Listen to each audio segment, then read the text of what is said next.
Bueno, vamos a ver fundamentalmente la secreción biliar. Sabemos que la vesícula biliar es una glándula que se encuentra anexada al hígado. Se ubica posterior e inferior al hígado y tiene una íntima relación con las sustancias que se producen en el hígado.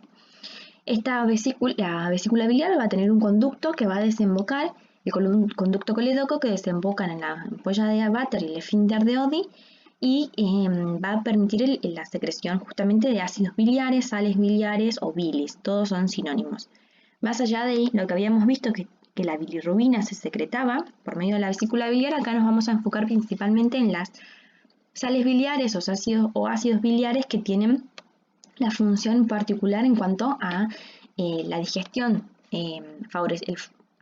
relacionada para favorecer la digestión de las grasas fundamentalmente.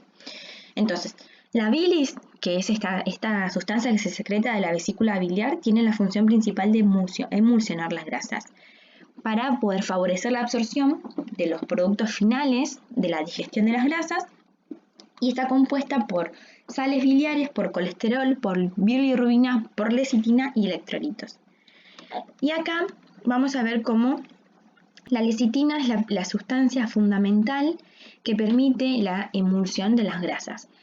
¿Qué sucede? Cuando se consumen grasas por parte de la alimentación y estas grasas llegan al intestino delgado, no han tenido casi procesos digestivos, salvo algo de lipasa salival a nivel de la boca, pero luego en todo el tubo digestivo no tuvo ningún proceso de digestión.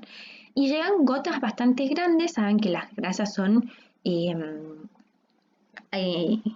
hidrofílicas, es decir, que se rechazan el contacto con el agua, entonces se van agrupando gotas de distintos tamaños. Y al ser gotas grandes es muy difícil que las enzimas, como la lipasa pancreática, entren en contacto con todas las grasas para poder digerirlas. Un triglicérido, por ejemplo, ustedes saben que está formado por un glicerol y 3 ácidos grasos, se debe hidrolizar a uno o dos monoglicéridos o dos diglicéridos, o sea, un glicerol y 1 o 2 ácidos grasos para ser absorbidos. Los ácidos grasos en general se absorben de forma particular, como ácidos grasos de cadena corta, media o larga. Bueno, lo importante es que el triglicérido se debe hidrolizar y disminuir el tamaño para absorberse. Entonces las enzimas, las lipasas, deben entrar en contacto, pero para que éstas entren en contacto, contacto con las grasas, lo que se debe hacer es reducir el tamaño de estas gotas de grasa que se van formando. Entonces, ¿qué sucede?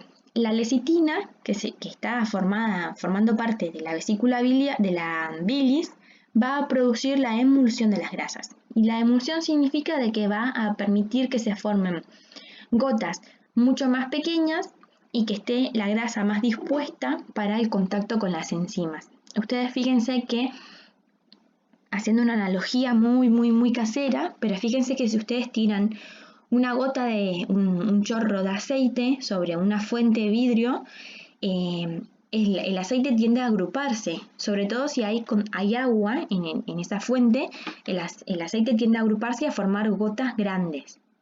Pero si hay un poco de agua y uno tira una cucharada de mayonesa, la mayonesa se la puede esparcir mucho más fácilmente, y esa gran gota de mayonesa se puede desparramar y formar gotas más pequeñas o estructuras más pequeñas. Eso se puede realizar justamente porque la mayonesa está emulsionada y el aceite que está en la mayonesa está emulsionado por la lecitina que tiene la yema de huevo. Por eso justamente la mayonesa se hace con aceite y huevo y yema de huevo. Bueno, en este caso a nivel del estómago pasaría lo mismo. Piensen de que la lecitina es la sustancia que permite disminuir el tamaño de las gotas de grasa para que todas las enzimas entren en contacto con estas gotas de grasa y puedan favorecer la digestión. Hay distintas fases también de secreción de biliar. ¿Dónde se sintetiza, dónde se forma la bilis? En los hepatocitos, en el hígado, a partir de los ácidos biliares, del colesterol y algunos componentes orgánicos. Se dirigen desde los hepatocitos hasta los conductos biliares, los conductos hepáticos, y llegan al colédoco, donde se vierten al duodeno o se almacenan dentro de la vesícula biliar. La mayor parte se almacena hasta que llegue algún estímulo y necesite la secreción en el duodeno, ¿sí? Fíjense que el hígado es el que produce justamente los sales biliares. ¿Qué sucede en una persona que no tiene vesícula biliar? Está mucho más disminuida esta digestión de las grasas, porque solamente se van a secretar algunos ácidos biliares producidos por el estómago, pero no van a tener ese almacenamiento que tiene la vesícula biliar para poder secretarse en mayor cantidad cuando se consumen grasas. Por eso las personas que no tienen vesículas no toleran las grasas y es más, no deben consumir alimentos con muchas grasas, porque no tienen los ácidos biliares necesarios para poder digerirlas. ¿Cuáles son los estímulos para la secreción? La CCK, la colecistoquinina, estimula el vaciamiento de la vesícula, además de la secreción del páncreas. Es una hormona que actúa en paralelo cuando llegan los alimentos, los macronutrientes, para secretar las enzimas del páncreas y para secretar los ácidos biliares, y de esa forma colaborar en todo el proceso de digestión de los macronutrientes. La acetilcolina también es un neurotransmisor del sistema simpático. El sistema simpático, acuérdense que acá estimula también la secreción.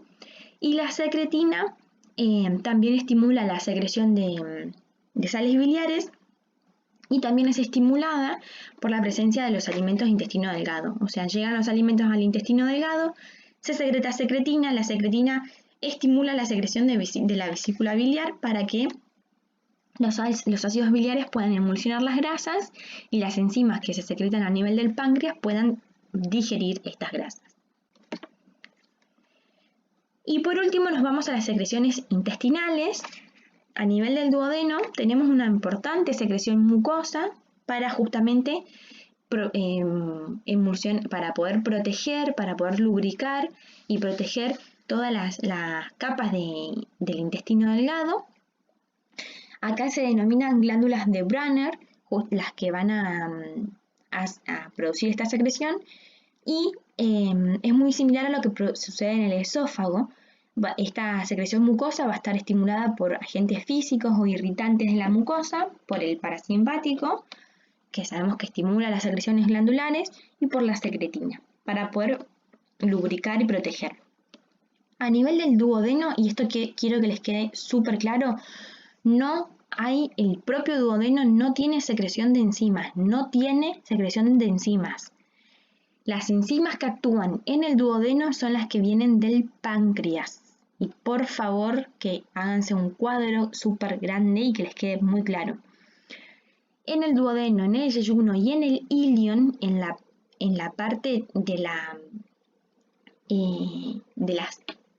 la membrana apical de las células que conforman la parte de la mucosa de estos órganos, hay enzimas pequeñas que están ancladas a la membrana que van a completar el proceso digestivo, pero no se secretan, están fijas, están ancladas en las células del ribete en cepillo, que eso lo vamos a ver bien puntualmente en la clase que viene, pero por favor, cuando hablan de secreción, después me dicen la secreción del duodeno, la secreción no hay secreción. Las enzimas están ancladas, están fijas y van a favorecer o van a terminar de favorecer el proceso digestivo, y además el duodeno recibe la secreción del páncreas, de enzimas del páncreas, y recibe la secreción de los ácidos biliares de la vesícula biliar. Háganse un cuadro súper grande y que esto quede muy claro. Acá en el intestino delgado tenemos las criptas de otro tipo también de glándulas, que son las criptas de Lieberkühn, que van a favorecer la secreción de agua y electrolitos. Acuerdan que se las puse como ejemplo al principio. Las distintas vellosidades intestinales, que son justamente estas, las macrovellosidades, y después hay microvellosidades. Y acá en el interior, entre cada una de las vellosidades, tenemos las criptas de Lieberkühn, que tienen células especializadas en secreción de agua y electrolitos. Y estas glándulas de Brunner o de Brunner también se encuentran en el duodeno y tienen una secreción también de tipo mucosa, para proteger toda la capa interna. Y a nivel del intestino grueso también tenemos las criptas de Lieberkühn, que también van a secretar agua y electrolitos y van a estar estimuladas por las sustancias, la presencia de las sustancias y por los reflejos nerviosos. También para secretar agua y electrolitos para favorecer el proceso de formación de la materia fecal.